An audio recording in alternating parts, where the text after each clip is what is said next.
A stakeholder register identifies all the individuals, organisations and groups affected by or with influence over the project. It's a living record with all the information you need to manage effective engagement throughout the project lifecycle. So, how do you make one?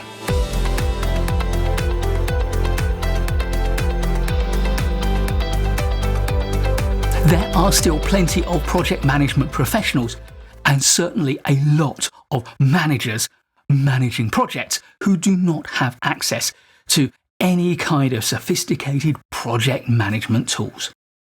Yet many of them are leading projects that could benefit hugely from a consolidated view of everything they need to know about their stakeholders and communication with them. Whilst we could use sophisticated database tools here, for many of us, the obvious technical solution is a spreadsheet. So, let me take you through the steps that I would use to create my own. I use Excel and would start by creating 6 tabs.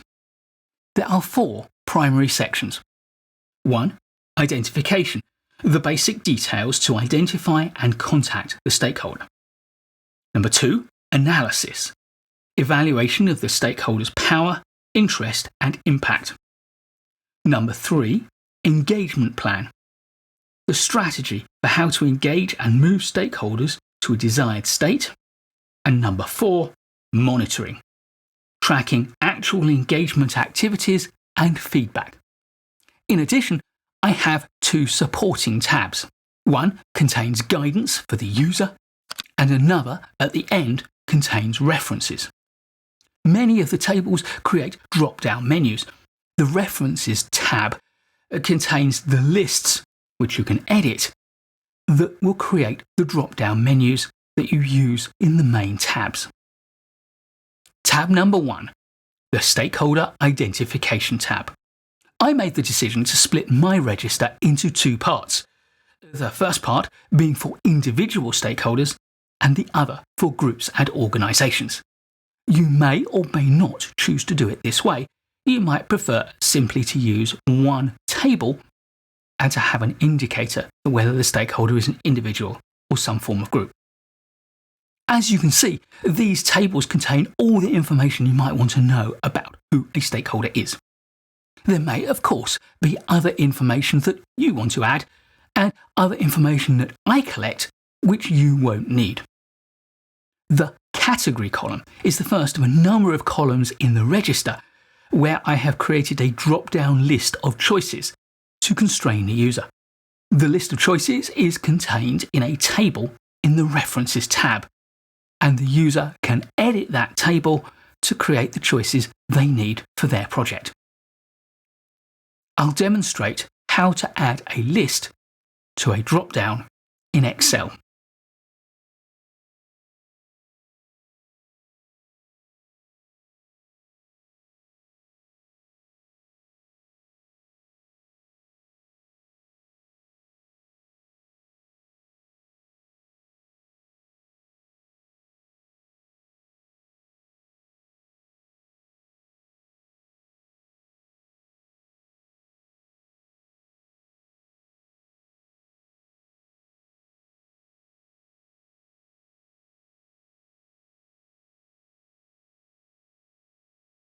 On this table, I've separated out information about the stakeholder, about their contact details, about communicating with them, and, as always, I've left space for extra notes.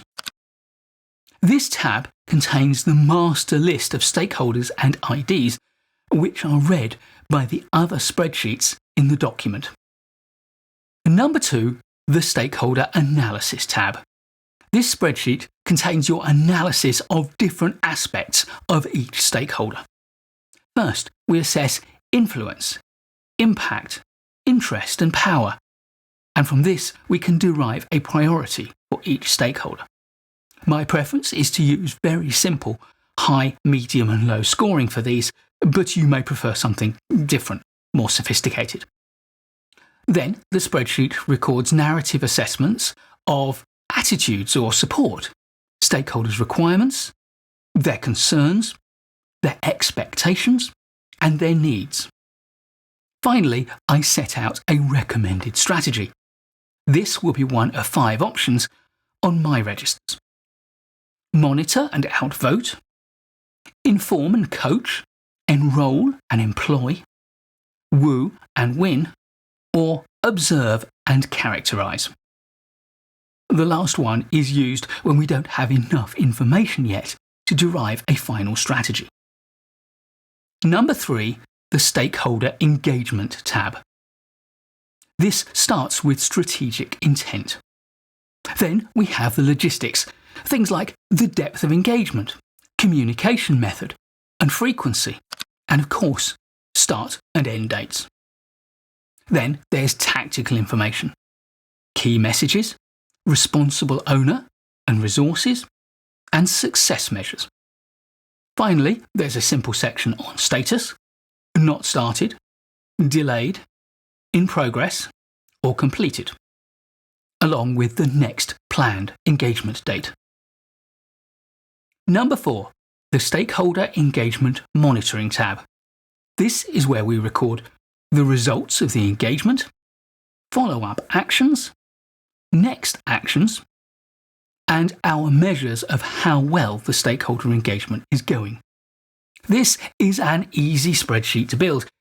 It took me a couple of hours, and that included planning and thinking through how I wanted to structure it and what I wanted to put on each tab.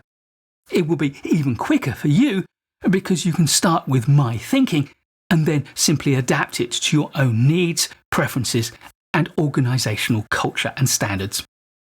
You can do this by removing, renaming, or adding columns or drop-downs to suit your requirement, or even by changing the tabs themselves. Or you can get my own register as part of my project management templates kit. This has 70 downloadable and editable templates in 10 sections, which follow the structure of project management as I train it. There will be a link to this and to my project management checklists in the description.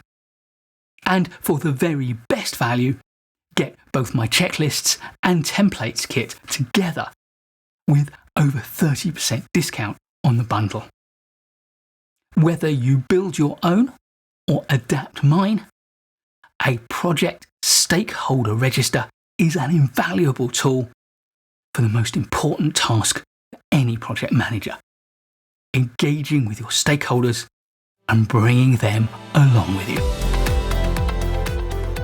Please do give this video a like if you've learned from it or enjoyed it. I'll be making loads more great project management videos for you, so please do subscribe to the channel and hit that notification bell so you don't miss any of them. And I look forward to seeing you in the next one.